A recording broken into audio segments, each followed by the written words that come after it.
10 महाविद्या ये क्या है, इनका जन्म कहाँ से हुआ और हम इनके बारे में क्या जानते हैं। ज़्यादातर हम लोगों ने इनकी कहानियाँ सुन रखी हैं। माता ये है, माता वैसी हैं, छिन्नमस्ता माता ऐसी हैं, बगलामुखी ऐसी हैं, लेकिन हम इनके बारे में बहुत कम जानते हैं। इस वीडियो के माध्यम से मैं आप लोगों को 10 महाविद्याओं के बारे में बताने की कोशिश करूंगा। पहला, हम इनको 3 खंड में समझने की कोशिश करेंगे। पहला, माँ सती से इनका क्या ताल्लुक है। इन 10 महाविद्याओं का माता सती से क्या कनेक्शन है, जो कि हमारे ग्रंथों और शास्त्रों के माध्यम से हम समझेंगे। तो पहले आएगी कहानी, उसके बाद हम समझेंगे कि तंत्र में इनकी क्या भूमिका है। तंत्र आपने सुना होगा कि इन देवियों को सिद्ध करने से कई कई चीजें मिलती हैं, तो वो क्या है, हम तंत्र के माध्यम से उसको समझेंगे। तीसरे खंड में हम समझेंगे कि साइकोलॉजिकली इनका क्या मतलब है। ह्यूमन सबकॉन्शियस माइंड और ह्यूमन एनाटॉमी में ये कहाँ पर है, किधर पर हमारी चेतना के किन हिस्सों पर इनका कंट्रोल होता है। साथ ही हम साइकोलॉजिकली इन विद्याओं को किस तरह इस्तेमाल कर सकते हैं ताकि हम अपनी लाइफ और अपने से जुड़े लोगों की लाइफ में चीज़ें बेहतर कर सकें, एक खुशहाल जीवन जी सकें। तो पार्ट नंबर 1, 10 महाविद्याओं की उत्पत्ति हुई कहाँ से आई 10 महाविद्याएं। तो कथा कुछ ऐसी है कि माता सती और भगवान शिव की शादी होती है। माता सती के पिता प्रजापति दक्ष ब्रह्मा के पुत्र हैं और प्रजापति दक्ष की पुत्री है सती। माता सती की शादी होती है भगवान शिव से। इस बात से राजा दक्ष, प्रजापति दक्ष खुश नहीं थे। वो नहीं चाहते थे कि भगवान शिव उनके दामाद बने, और यही आर्ग्यूमेंट हुआ माता सती और राजा दक्ष के बीच में। फिर उसके बाद किसी तरह से ये शादी हो गई, लेकिन प्रजापति दक्ष भगवान महादेव को अपने दामाद के रूप में स्वीकार नहीं कर पाए, और इसी वजह से उन्होंने माता सती से अपने सारे संबंध तोड़ दिए। पर माता सती ने अपने पिता को नहीं छोड़ा।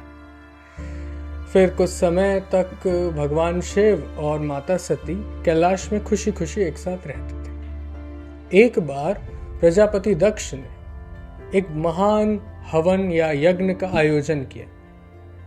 उस यज्ञ में उसने सभी को बुलाया, बड़े बड़े देवता, गंधर्व, किन्नर और जितने यक्ष हैं, यहाँ तक कि भगवान विष्णु और भगवान ब्रह्मा को भी बुलाया। सब पहुंचे,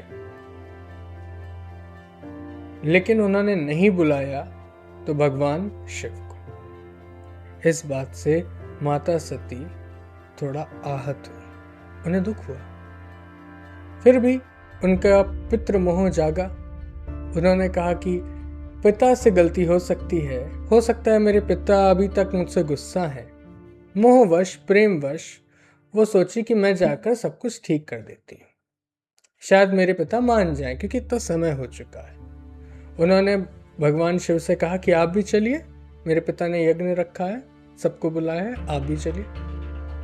लेकिन भगवान शिव ने कहा नहीं, जहां हमको नहीं बुलाया वहां जाना उचित नहीं होता। शास्त्र कहता है कि जहां बुलावा ना आए वहां पे किसी भी कीमत में नहीं जाना चाहिए।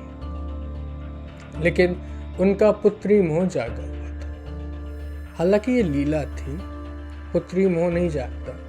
भगवानों के अंदर मोह माया नहीं होती, ना तो किसी व्यक्ति के प्रति, ना तो किसी देह के प्रति, ना किसी आत्मा के प्रति। वो पूर्ण है अपने आप में, इसलिए वो भगवान है। तो माता सती भी भगवान है, उनके अंदर कोई ये भाव नहीं था। ये कथा है, और कथा ऐसी चलती है क्योंकि इन चीजों को, इन लीलाओं को होना ही था। अब आगे चलते हैं। फिर माता सती मानी नहीं भगवान शिव की बात और चली गई अपने पिता के पास।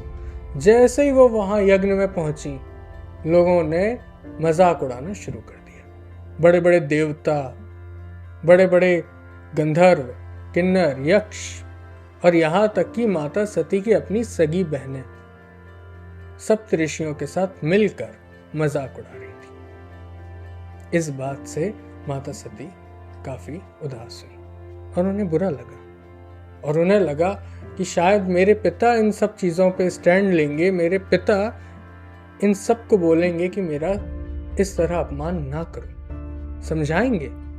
पर उल्टा ही प्रजापति दक्ष ने तो माता सती की और ज्यादा निंदा शुरू कर दी। निंदा से आहत होके वो उदास हो गई, वापस जाने जैसी हुई। शायद उन्हें लगा कि मैंने गलती कर दी यहाँ आके, और वो वापस जाने लगी।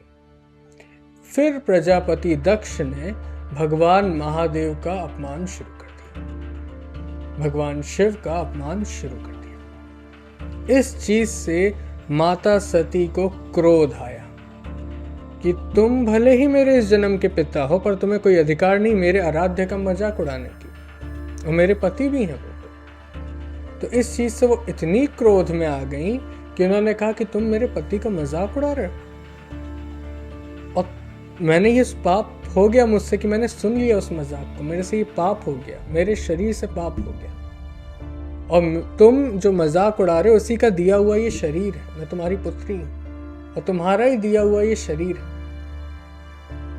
अब मैं इस शरीर को खत्म कर दूंगी, अब मेरे से ये शरीर और टॉलरेट नहीं होगा, मैं इसको खत्म कर दूंगी।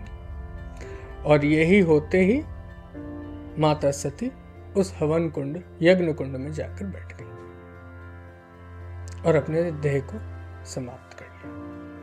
आगे की कथा हम सबको पता है कि भगवान शिव ने अपनी जटाओं से वीरभद्र को बाहर निकाला और उनको दक्ष का संहार करने के लिए भेजा। महान संहार में सभी वो देवी देवता आहत हुए जिन्होंने मजाक उड़ाया था। यहां तक कि पुषा देव जो बहुत हंस रहे थे, दांत दिखा रहे थे, उनके दांत भी तोड़ दिए। और पुषा देव को आज इसलिए ही सॉफ्ट भोग चढ़ते हैं, जैसे हलवा या लिक्विड के भोग, दलिया, इस तरह के भोग चढ़ते हैं। आज भी उनका दांत नॉर्मल नहीं हो पाया।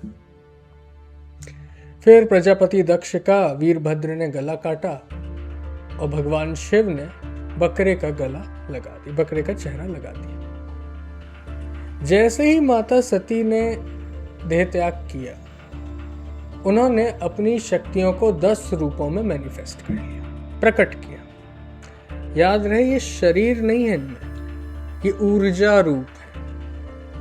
और इन ऊर्जा रूपों ने जब मैनिफेस्ट करके खुद को अलग अलग ऊर्जा स्तंभ, अलग अलग ऊर्जा रूप ये बन गए, तब इन 10 ऊर्जा रूपों ने भगवान शिव के इर्द गिर्द वास ले लिया। अब भगवान शिव क्या है? अब अपन इसके मीनिंग को समझेंगे। भगवान शिव है हमारी चेतना। शिव यानी चेतना। आपकी और मेरी जो चेतना है, जो कॉन्शियसनेस है, वो शिव है। और हमारी चेतना के इर्द गिर्द ये 10 महाविद्याओं ने वास लिया हुआ, यानी कि हमारी ही चेतना के ये 10 अलग अलग पोर्शंस हैं जो हम सबके भीतर है, क्योंकि हम सबके भीतर शिव। हम जब तक जिंदा हैं हम शिव हैं। हमारे भीतर शिव जो एक्सपीरियंस कर रहा है इस जगत को, जो हमारी चेतना है, कॉन्शियसनेस है, वही शिव है। और ये 10 अलग अलग पोर्शंस हैं जो 10 महाविद्याओं के नाम से जाने जाते हैं। अब हम इसको तंत्र के माध्यम से समझेंगे। तो जहां तक हम चल रहे थे, चेतना के ही 10 रूप, जो चेतना में 10 अलग अलग पोर्शंस हैं, वही ये 10 महाविद्याएं। अलग अलग पोर्शन, अलग अलग ताकत, अलग अलग सिद्धियों को रखता है। हमारी चेतना में ही सारी शक्तियां हैं, बस वो पोर्शन अलग है, वो डिपार्टमेंट अलग है। अब इसको थोड़ा तंत्र के माध्यम से समझते हैं, पर पहले समझते हैं कि ये तंत्र है क्या। तंत्र क्या है? तंत्र के बारे में जितनी भ्रांतियां फैली हैं उतनी तो शायद किसी और विषय के लिए फैली ही नहीं। तंत्र मतलब गुड़िया, जादू टोना, मार डालना, वशीकरण, कुछ से कुछ होता भी है, पर तंत्र इस वजह से बुरा नहीं हो जाता। तंत्र अच्छा भी है। पहले तो समझते तंत्र का मतलब क्या है। तंत्र का मतलब है सिस्टम। जैसे डाइजेस्टिव सिस्टम यानी पाचन तंत्र, सिस्टम का मतलब तंत्र है और तंत्र का मतलब सिस्टम है। वो सिस्टम जहां हम अपनी इच्छा शक्ति का इस्तेमाल करके किसी एक चीज को दूसरी चीज में परिवर्तित कर पाए, किसी एक भाव को दूसरे भाव में परिवर्तित कर पाए, किसी एक दृश्य को दूसरे दृश्य में परिवर्तित कर पाए इच्छा शक्ति की मदद से, तो वो तंत्र कहलाता है। अब तंत्र काम कैसे करता है? तंत्र काम करता है इच्छा शक्ति से। तंत्र इच्छा शक्ति से ही चलता है, या यूं कहूं कि तंत्र का अगर ईंधन हम देखें तो इच्छा शक्ति है। अब इसी इच्छा शक्ति से ये संसार पैदा हुआ है। ये संपूर्ण संसार इच्छा शक्ति से ही पैदा हुआ और इसकी हर गतिविधि इच्छा शक्ति से ही चलती है। और इनविजिबल से विजिबल में यानी कि अदृश्य से दृश्य में लाने का हर कार्य इच्छा से होता है। यही इच्छा शक्ति तंत्र का ईंधन है। अब तंत्र काम कैसे करता है हम उस पर बात कर रहे थे। यानी कि ये जो इच्छा शक्ति है वो आपके चेतना के कुछ पोर्शंस को ट्रिगर करती है और उन ट्रिगर्ड पोर्शन से एक स्पेसिफिक इच्छा पूरी होती है। ये तंत्र का क्रक्स है कि इच्छा शक्ति से कुछ चेतना के पोर्शंस एक्टिव होंगे और वो पोर्शंस आपकी कोई स्पेसिफिक इच्छा को पूरा करेंगे। वही ये विद्याओं यही चीज इन 10 महाविद्याओं की सिद्धि कहलाती है। जब आपने वो स्पेसिफिक पोर्शन जिसकी अधिष्ठात्री ये देवी है, आपकी चेतना के जिस स्पेसिफिक पोर्शन की अधिष्ठात्री वो देवी होगी, जब आपकी चेतना उसको ट्रिगर कर देगी या सक्रिय कर देगी, तब ये देवी आपकी कोई इच्छा पूरी कर देगी।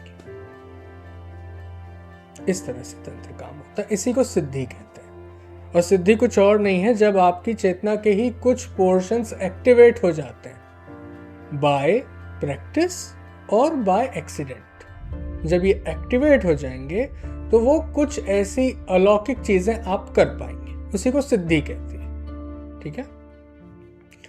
अच्छा, अब ये देवियां इतनी डरावनी क्यों हैं? ये देवियां इतनी डरावनी क्यों दिखती हैं? आपने नोटिस किया होगा ये सारी देवियां जो हैं 10 महाविद्या की, चाहे वो काली हो, धूमावती हो, छिन्नमस्ता हो, भैरवी हो, ये आम देवियों से अलग है। थोड़ी डरावनी, थोड़ा डर लगता है इनसे संबंध बनाने में, इन देवियों से काम लेने में भी डर लगता है, क्योंकि इन चेतनाओं को जब रूप दिया गया तो इसके आधार पे दिया गया क्योंकि ये चेतना बहुत ज्यादा डीप कॉन्शियसनेस से आती है। हमारा जो अनकॉन्शियस माइंड है वो डार्क है। ये तो हम जानते हैं कि हम कॉन्शियस, हमारा जो माइंड है उसका केवल 10% हिस्सा हम इस्तेमाल कर रहे हैं, बाकी जो 90% है वो डार्क है।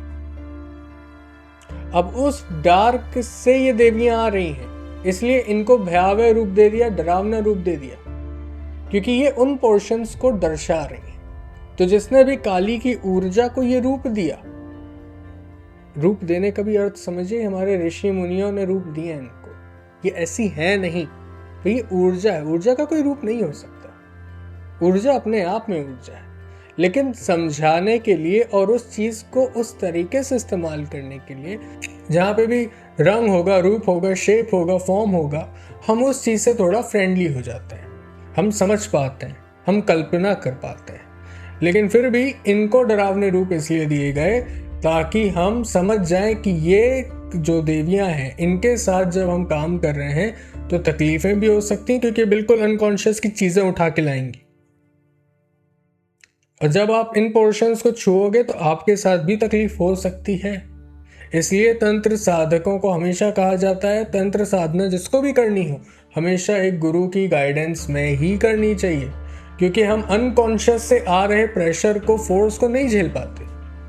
हम साधारण कॉन्शियस के भी स्ट्रेस, टेंशन, एंजाइटी को नहीं झेल पा रहे हैं, तो हम कैसे कल्पना करें कि हम 90% आ रही डार्क फोर्सेस को कैसे झेल पाएंगे। कुछ एग्जाम्पल बताता हूं मैं आपको इन ऊर्जाओं के। पहले तो हम समझ लेते हैं कि ये मन और शरीर का जो ताल्लुकात ही होता कैसे है। शरीर मन को फॉलो करता है, शरीर मन को फॉलो करता है, और जैसा मन होगा वैसे ही शरीर हो जाएगा। जैसा मन ने मान लिया वो चीज शरीर में आ जाएगी। जैसे एक एग्जाम्पल के रूप से बताता हूं, आप लोगों ने एक सपना देखा होगा कि आप कहीं से गिर रहे हैं। आप सो रहे हैं पर सपने में आप कहीं से गिर रहे हैं, कहीं से छलांग मार रहे हैं, और अचानक से नींद खुल गई, शरीर में झटका महसूस हुआ और नींद खुल गई। जबकि हो तो नहीं रहा था, शरीर को रिएक्ट तो नहीं करना चाहिए था, पर सपना वो उतना ही रियल है शरीर के लिए जितना मन उसको ये रियलिटी दिखाता है। आपकी जो वास्तविक हकीकत मन दिखा रहा है इस जगत में, शरीर उसको फॉलो कर रहा है। इसलिए कोई बुरी चीज होती है तो आप रोते हैं, कोई डरावनी चीज होती है तो आप डरते हैं। उसी तरह मन अगर सपने को हकीकत मान रहा है तो शरीर के पास कोई ऑप्शन नहीं है बल्कि उस मन के द्वारा दिखाई जा रही रियलिटी को ही वो अपना सत्य मानेगा। इसलिए जब कुछ लोगों के कहते हैं ना स्लीप पैरालिसिस हो गया, किसी को बड़ा रात में सोते हुए उसको लग रहा है कि उसकी छाती पे कोई चढ़ बैठा है और उसका शरीर काम करना बंद हो गया, पैरालिटिक हो गया है वो, लेकिन आंख खुली है उसकी और वो सपने में देख रहा है कि कोई उसकी छाती पे चढ़ा बैठा है, राक्षस है, भूत है, चुड़ैल। वो डरता है और वो इतना भयानक डर होता है, वो उसको इतना हकीकत लगेगा जितना किसी भी इंसान को नॉर्मल रियलिटी में लगेगा। भले वो सपने में हो रहा है पर उसके लिए वो उसके जीवन का एक कड़वा सच हो जाता है। तो ये क्यों होता है? क्योंकि कई बार हमारे कुछ सबकॉन्शियस या अनकॉन्शियस के पोर्शंस एक्टिवेट हो जाते हैं by accident, by grief, by दुख, किसी भी वजह से। अब कोई इंसान बहुत ज़्यादा डिप्रेस मेंटेलिटी का है, उसके साथ बहुत ज़्यादा धोखे हो गए हैं, उसके साथ बहुत ज़्यादा कुछ भी ऐसी चीज़ हुई है जो उसको बहुत आहत की है, बहुत गहरे में उसके दर्द बैठा हुआ है, तो ये पोर्शंस एक्टिवेट हो जाते हैं। उसको चुड़ैल दिखेगी, उसको भूत दिखेगा। वो है कुछ नहीं, भूत वूत वहां नहीं है, बल्कि उसके अंदर छुपा हुआ जो चीज है, जो उसके अंदर छुपा हुआ डर, दुख, ग्लानि, शर्म जो भी है, वो बाहर प्रत्यक्ष रूप में एक मनुष्य की आकृति के साथ उसको दिखाई दे रहा है। क्योंकि मन उस डर को वैसे ही फिगर आउट कर रहा है कि कोई आदमी ही है जो मुझे मार देना चाहता है, ये कोई औरत है जो मुझे मार देना चाहती है। ये है पूरा भूत प्रेत का सिस्टम। जब आपके अनकॉन्शियस सबकॉन्शियस पोर्शंस एक्टिवेट हो जा रहे हैं तब आपको भूतिया चीजें एक्सपीरियंस हो रही हैं, डरावने हादसे आपके साथ हो रहे हैं और कुछ भी नहीं। और जो ये 10 महाविद्याएं हैं ये इन्हीं काले पोर्शंस की अधिष्ठात्री हैं और लोगों के इन्हीं काले पोर्शंस पर काम करती हैं। तो जो काली है वो बड़ा अच्छा यूज हो सकता है उनका, किसी को दिख रहा है स्लीप पैरालिसिस में, किसी के साथ अगर स्लीप पैरालिसिस की दिक्कत हो रही है तो काली वहां पे बहुत अच्छा काम करेगी, छिन्नमस्ता भी काम कर सकती है। इस तरह से पूरा तंत्र चलता है। और जब आपको ये चीज चैनल करनी किसी और के ऊपर कि ये डर आतंक किसी और के साथ हो तो भी होगा, क्योंकि आप उसके अनकॉन्शियस को कंट्रोल कर लेंगे इन शक्तियों की मदद से, इन डार्क शक्तियों की मदद से आप किसी की चेतना के डार्क आयामों को खोल देंगे तो उसके साथ वो चीजें होने लगेंगी। ये पूरा तंत्र का हिसाब किताब है। इसी तरह से होती यही सिद्धियां हैं। जब दूसरों को आप काली माता का कुछ अनुष्ठान और पूजा करवा के लोगों के बुरे सपने या भूत बाधा उतर जाती है, वो इसलिए होता है क्योंकि काली माता अधिष्ठात्री है अनकॉन्शियस की। यहाँ पे जो होता है अनकॉन्शियस उसकी अधिष्ठात्री है, तो दूसरे के अनकॉन्शियस को वो रोक देंगी वहां पे। बस यही है पूरा तंत्र। चैनल करना हो तो ये कर देंगे और किसी को सुधारना तो वो भी सुधर जाएगा। ये डार्क, ये जो पूरा अंडर वर्ल्ड डार्क है वो पूरा अनकॉन्शियस से आता है, क्योंकि हम एक ही फिलॉसफी को मानते हैं, द ऑल इज माइंड। मन के बाहर कुछ भी नहीं है, ये संपूर्ण जगत आपके मन का ही रूप है। तभी शास्त्रों में लिखा है यथा दृष्टि तथा सृष्टि, जैसी आपकी दृष्टि होगी वैसी सृष्टि दिखेगी आपको। और अगर ये पोर्शंस खुल गए हैं अनकॉन्शियस के, तो डरावनी ही सृष्टि दिखेगी। भूत अंदर है, मन के विकारों में है, अनकॉन्शियस में है, और दिख बाहर रहा है। और जब हमको ये सब सुधारना हो तो भी हम इन देवियों का सहारा ले सकते हैं। इसलिए ये डरावनी है, क्योंकि डरावने पोर्शंस पर ही काम करती, और ये डरावने आयामों में है आपके। और इनको एक्टिवेट करने के लिए बड़ी साधनाएं होती हैं, बड़े योग और ध्यान और तंत्र में कई विधियां हैं। अगर आप किसी गुरु के पास जाएंगे तो वो आपको बताएंगे कि किन तरह के विधियां हैं। एक तो मैं आपको अपना पर्सनल एक्सपीरियंस बताता हूँ कि जब मैं काली माता का ध्यान करता था या काली माता की जब मैं साधना कर रहा था, विधि गुप्त है, वो मैं नहीं दे सकता क्योंकि वो गुरु द्वारा ही दी जाती है। जब मैं ये कर रहा था तब मेरे अंदर अचानक से गिल्ट आने लगा, शेम आने लगी, खुद से घृणा आने लगी थी मेरे को। और ऐसा महसूस होता था जैसे पीठ के पास कुछ तरंगे उठ रही हैं और खुद से घृणा आ रही थी। वो डर जो मेरे को पता भी नहीं था मेरे अंदर है, वो आने लग गए थे मेरे पर। जैसे अचानक से मेरे अंदर ऐसे डर बैठ रहे थे कि मैं मर जाऊंगा, या मेरा जो बहुत करीबी है, मेरे परिवार वाले हैं, उनके साथ कुछ बुरा हो जाएगा। इतनी दहशत होती थी उन पलों में मेरे को कि मेरे को समझ ही नहीं आता था। अजीब अजीब आकृतियां दिखती थी क्योंकि मैं इन साधनाओं को कर रहा था। और जब इन साधनाओं में घुसेंगे आप तो ऐसा होगा ही कि अंदर के गिल्ट, शेम, फियर, क्योंकि वो अनकॉन्शियस में है ना, तो वो निकलेंगे। अनकॉन्शियस वाली चीज ही बाहर आपको दृश्य में दिखाई देने लग जाएगी, महसूस होने लगेगी हर पल। इसलिए हमेशा इन चीजों का जो तंत्र साधक हैं वो हमेशा गुरु के माध्यम से इन चीजों को करें तो बेहतर होगा। तो इतना ही था तंत्र का। अब आता है साइकोलॉजिकल पोर्शन।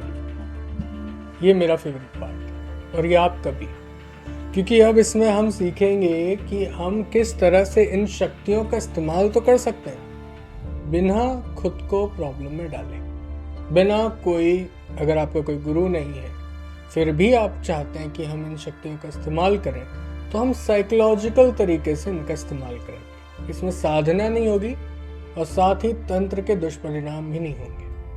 तंत्र में काफ़ी ज़्यादा साइड इफ़ेक्ट्स हो जाते हैं इन शक्तियों से कम्युनिकेट और इनसे कनेक्ट होने में, लेकिन साइकोलॉजी में इसके कोई नुकसान नहीं है, क्योंकि इसमें हम करेंगे मेडिटेशन।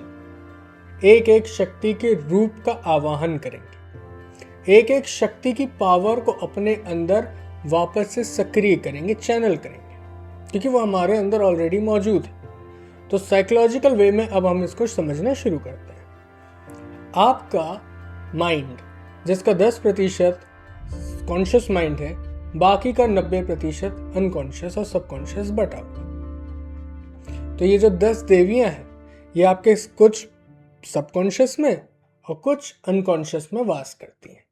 इसमें कुछ बहुत भीषण ताकतें जैसे काली, छिन्नमस्ता, भैरवी हैं, और वहीं पे कुछ बहुत ज़्यादा प्रॉफिटेबल पावर्स जैसे धूमावती, कमला, इस तरह की भी शक्तियाँ हैं, त्रिपुर सुंदरी। हम इन शक्तियों को भी सीखेंगे। जब हम सबकॉन्शियस और अनकॉन्शियस के उन डोमेन्स को सक्रिय करते हैं, फॉर एग्जाम्पल अगर हम माँ त्रिपुर सुंदरी के पोर्शंस को सक्रिय करने लगे तो हमारे काम में क्रिएटिविटी की पीक आ जाएगी। हम ऑटोमेटिकली मैनिफेस्ट करने लगेंगे बहुत ज़्यादा पैसा, बहुत ज़्यादा अबंडेंस, बहुत ज़्यादा खूबसूरती। हमारे हाथों में अपने आप आर्टिस्टिक पावर, आर्टिस्टिक नॉलेज हमारे अंदर आ जाता है, क्रिएटिविटी आ जाती है। तो हम जो बनाएंगे, जो कहेंगे, जो करेंगे, उसमें ईश्वरी क्रिएटिविटी दिखेगी, जैसे लियोनार्डो दा विंची में दिखी।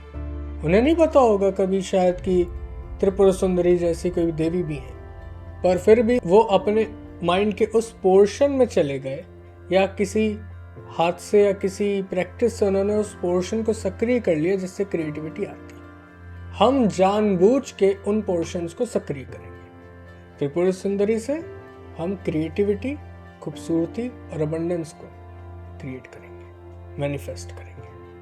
और मज़ेदार चीज़ क्या है कि एक बार जब आप सबकॉन्शियसली मेडिटेशन वगैरह से आप इन विद्याओं को सक्रिय कर लिए, तो आपको फिर कुछ करने की ज़रूरत नहीं, क्योंकि वो सक्रिय पोर्शन अपना काम खुद करने लगते हैं, क्योंकि आपकी बॉडी आपके मन को फॉलो करती है। तो ये जो पोर्शंस खुल गए होंगे हमारे ये प्रैक्टिस के बाद, तो वो स्वयं ही आपके शरीर को उस तरीके से कन्वर्ट करने लग जाएंगे, उस तरीके से चलाने लग जाएंगे कि आपके द्वारा क्रिएटिविटी हो। फॉर एग्जाम्पल, अगर हम काली माता को हम अपने अंदर जो हमारा पोर्शन उसमें सक्रिय कर लेते हैं, तो क्या होगा कि काली माता के विजडम, नॉलेज और टाइमिंग हमारी परफेक्ट हो जाएगी। अपने आप हम बिल्कुल right place at the right time वाली जो कहावत है उसको सार्थक करते दिखेंगे। और ये सभी शक्तियाँ आपके मन में। अगर आप भुवनेश्वरी को अपने मेंटल पावर से चैनल करना शुरू कर दें, सक्रिय कर लें, तो भुवनों के ईश्वर यानी कि जहां आपने कदम रख दिया वो व्यवस्था, वो जगह आपके अकॉर्डिंग चलेगी। आपका जो लोगों पर पावरफुल एक ऑरा जो होगा आपका लोगों पर, वो अलग ही होगा। जहां आप खड़े हो जाएंगे उस जगह से वो चीजें आपके अकॉर्डिंग होना शुरू हो जाएंगी। जैसे महाभारत में भगवान श्री कृष्ण खड़े थे और पूरा युद्ध उनके अकॉर्डिंग चल रहा था। अब मैं ये नहीं कह रहा कि हम भगवान बन जाएंगे, पर भगवान से हमें सीखना यही तो है, यही तो धर्म है कि हम भगवान से सीखें, बजाय उनकी पूजा की। पूजा भी करें, वो हमारा श्रद्धा का विषय है, पर ज्यादा हमें भगवान जैसा बनना है, तभी हम अपने पूर्ण पे बहुत जल्दी पहुंच पाएंगे। तो जब हम इन पोर्शंस को अपने खोलेंगे दिमाग के या मन के, तो हम अपने आप अपनी लाइफ में अबंडेंस और चीज़ों को मैनिफेस्ट कर पाएंगे। या यूं कहूं कि हम उस फ्रिक्वेंसी से ट्यून हो जाएंगे जहां पे अबंडेंस है, जहां पे सक्सेस है, जहां पे इन्फ्लुएंसिंग पावर है, जहां पे मैनिपुलेशन पावर है। उन पोर्शंस को खोलकर वो नॉलेज अपने आप ही आपके अंदर डाउनलोड हो जाएगा जो आपको चाहिए मैनिपुलेशन के लिए, अपने परफेक्ट पर्सनैलिटी के लिए, क्रिएटिविटी के लिए, पैसा कमाने के लिए और अपने दुश्मनों पर जीत पाने के लिए। अब हम 10 की 10 महाविद्याओं पर, उनकी पर्सनैलिटीज पर साइकोलॉजिकल ही काम करेंगे। तंत्र का डिपार्टमेंट अब हम नहीं है, तंत्र हम इस वीडियो की सीरीज में नहीं ला रहे। हम सिर्फ साइकोलॉजिकल वे में आपको सिखाएंगे कि किस तरह से आप अपने भीतर उन पावर्स को सक्रिय कर सकते हैं, बिना गुरु, बिना साधना, कुछ भी नहीं। आप क्योंकि पहले से ही अपने गुरु, इस चीज को समझकर हमें उन सुप्त ऊर्जाओं को जगाना है जो हमारे मन के ही अलग अलग पोर्शन। और ये वीडियोस हर एक दिन छोड़ एक दिन आएंगी। हर 10 महाविद्या का अलग से नॉलेज होगा। जैसे एक वीडियो काली माँ पे होगी, उनकी पर्सनैलिटी, और हम उनको कैसे अट्यून करें अपने अंदर, हम अपने अंदर उनको कैसे जगाएं, इस पर होगी। इस तरह की पूरी 10 सीरीज इस चैनल पे आएंगी। और तो अगर आपको इंटरेस्ट है आप देख सकते हैं। अब तक के लिए मुझे इतने ध्यान और इतने अच्छे से सुनने के लिए आपका धन्यवाद। Thank you so much.